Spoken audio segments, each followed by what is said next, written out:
Que a graça e a paz do nosso Deus esteja com você, meu irmão e minha irmã. Seja bem-vindo a esse momento de reflexão, nessa manhã de domingo, uma manhã ensolarada, que Deus preparou para nós. Gostaria de convidá-los a fazer uma leitura no texto de Colossenses, capítulo 4, do versículo 1 ao versículo de número 6.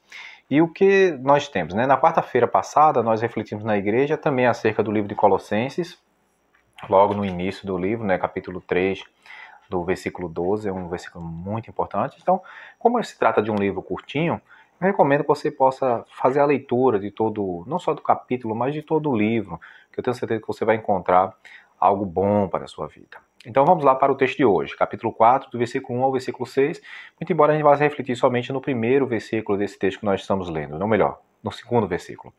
Diz o seguinte, a partir do versículo 2, melhor. Dediquem-se à oração, estejam alertas e sejam agradecidos. Ao mesmo tempo, orem por todos nós, para que Deus abra uma porta para a nossa mensagem, a fim de que possamos proclamar o mistério de Cristo pelo qual estou preso. Orem para que eu possa manifestá-lo abertamente, como cumpre fazê-lo. Sejam sábios no procedimento para com os de fora. Aproveitem ao máximo todas as oportunidades. O seu falar seja agradável e temperado como sal, para que saibam como responder a cada um. Notem, meus queridos, que logo no segundo versículo, né, esse primeiro que nós lemos, né, nós lemos o segundo, que é o primeiro que lemos, né? Então, assim, tem esse trocadilho hoje, né? Ele dá algumas orientações aos servos do Senhor. Primeiro, deixa eu falar sobre a questão de Colossos. Colossos era uma cidade muito religiosa. Então, o judaísmo, é provável que o judaísmo também já tenha chegado antes do cristianismo lá e tenha sofrido influências também dessa prática religiosa da cidade. O que é também possível para o cristianismo, que ele tenha recebido um pouco da influência dos colossos, né, dos cidadãos de Colossos, dos colossenses, né, dos cidadãos colossenses naquela ocasião, né, em que chega o evangelho. É uma cidade de pouca importância, ela não é uma cidade destacada por seus portos ou por seu comércio, é uma cidade que tem essa carta bíblica por conta de discípulos de Paulo terem fundado, né, a igreja ali há um tempo. Então não é à toa que Paulo escreve a esta igreja, né?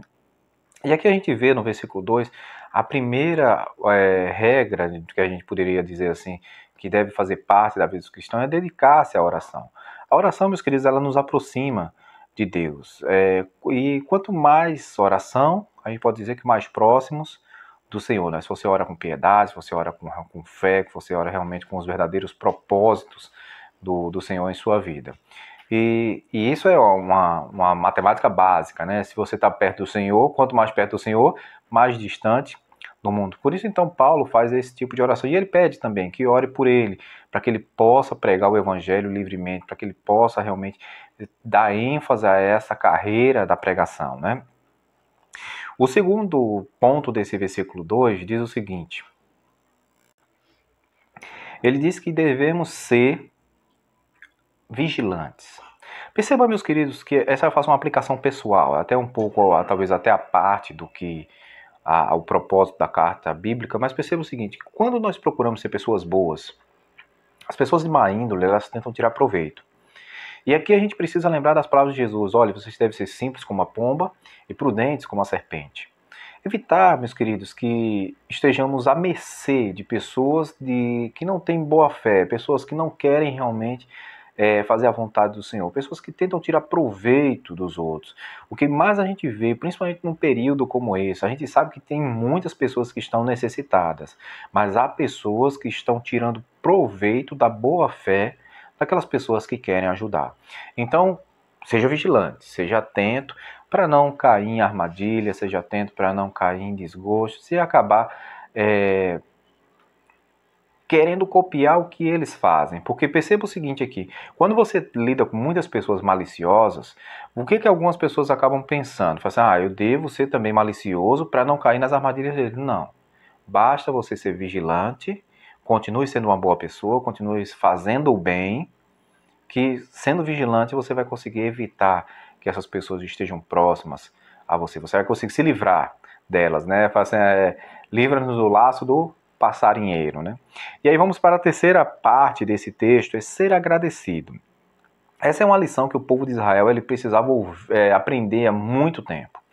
Volta e meia nós temos advertências bíblicas acerca da murmuração do povo de Israel. Às vezes a gente percebe que algumas pessoas são dadas à reclamação e não importa se estão recebendo uma vantagem ou não. Você chega lá com algo bonito para ela, chega lá com algo saboroso para ela, ela fala assim, chegou tarde, eu já almocei. Chegou depois, depois eu vejo isso. Então, quer dizer, ela não tem um coração agradecido. Então, a gente precisa começar a aprender isso logo também desde cedo. Porque a murmuração, ela irrita o Senhor como irrita qualquer um, não é verdade? Então, você precisa ter o coração mais agradecidos. Então, são essas três atitudes que elas devem ser apreciadas pelo cristão. Primeiro, porque a oração, ela nos aproxima de Deus. A vigilância evita que possamos cair em armadilhas criadas pelas pessoas más, até mesmo pelo inimigo. E a gratidão, ela nos ensina a exercitar, a olhar a vida com os bons olhos, a perceber que tem coisas boas ao nosso lado, coisas boas que o Senhor nos oferece, né, todos os dias. E quando nós aprendemos a olhar a vida com esses bons olhos, a vida ela fica mais leve. Quando a pessoa só murmura, só reclama, é pessimista, perceba que ela fica o tempo todinho com a vida difícil, tudo para ela está ruim. Aprenda a ver o lado bom das coisas, aprenda a ver a presença do Senhor na sua vida. Agradeça a Deus por isso, seja agradecido por sua família, seja agradecido pelo seu trabalho, seja agradecido pela sua vida. E eu tenho certeza que você vai ter uns dias muito mais a menos. Meu querido, minha querida, Deus abençoe sua vida. Tire uma semana na presença do Senhor. E se você já estiver em condições de frequentar os nossos trabalhos, hoje à noite estaremos na igreja, em nome de Jesus. Um abraço.